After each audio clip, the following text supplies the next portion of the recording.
Yeah.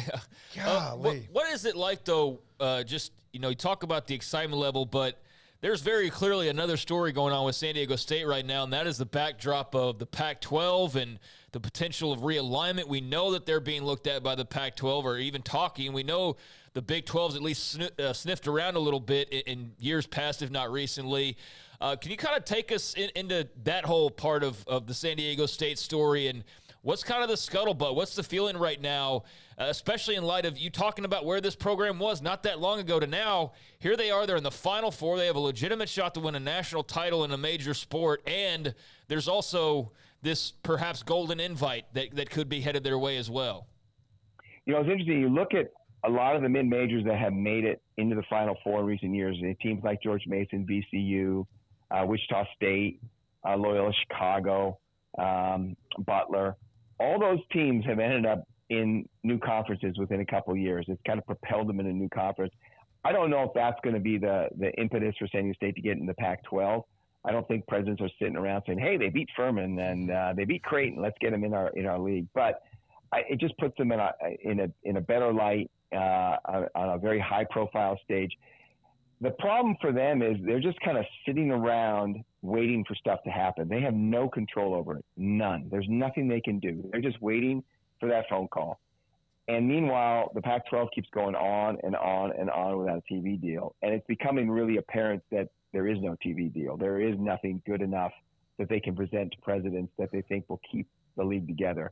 And I think every day that passes, that optimism that, 3 months ago, they're definitely going to the Pac-12, starts to dwindle a little bit. And, there's still some people really optimistic. And I think they might get an invite. I'm just not sure there's going to be a league around for them when they finally get that invite. And a week later, I think, 4 teams could be gone. And so it's kind of people, are really excited about this Final Four run. And in the backdrop, they're really nervous because they know if it doesn't happen now, it's probably never going to happen. And they're going to be stuck in the Mountain West forever. And they've been trying to get out of this league forever. So it's like I said, exciting, but really nervy, really anxious. Yeah, and you're right, because it's kind of like, okay, you keep waiting for that phone call, and hopefully it happens for them. We remember back when the Big 12 lost, or at least the story that Texas and Oklahoma were leaving, and how they grabbed onto 4 very quickly. And there were also a couple of teams that might have been on the radar, and they didn't make it. At least they haven't made the cut yet, like in Memphis or even Boise State or a San Diego State. And man, that's just got to be like nerve-wracking and almost like just turmoil inside your stomach during what should be a great run right now with basketball. Yeah, and there's so much money involved. I mean, you look at even just the Pac-12, if it's $30 million a year. I mean, San Diego State's getting $5 million out of the Mountain West, and that's like triple what they were getting before the last TV contract. And that's real money, and it can really change, the trajectory of your athletic programs. But San Diego State's always wanted to get into the Pac-12, and they're always looked down upon by the LA schools. And now that they're gone, look, they're still going to take an invitation to the Pac-12. It's not going to be the same because they've always wanted to play USC and UCLA. And those schools, they won't play them. UCLA is going to play them this year in football. I'm a little surprised by that. But basketball, they won't, they rarely play them. The last time they played them, San Diego State, they played them in an event that UCLA runs in Anaheim called the Wooden Classic, and brought San Diego State up, and San Diego State fans filled the building and then beat them. And that was kind of the end of that. But, I think they're just kind of waiting around and seeing what happens. But financially, they really need it. They've invested a lot. They have a new football stadium.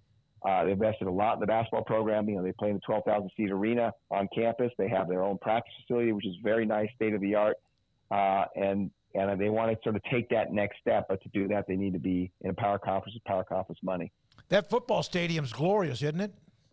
Yeah, it's nice.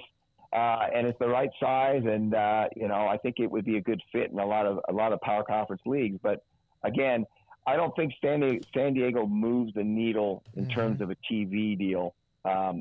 It's a weird market. It's the 8th largest city in the country. It's 3.3 million people in the actual county, but it's still UCLA and USC draw more fans, more eyeballs for TV, at least in football, than San Diego State does. And so it. No, go ahead. No, and just that's sort of the issue here is that they don't move the needle enough for a TV network to say, yeah, we got to have them in our conference.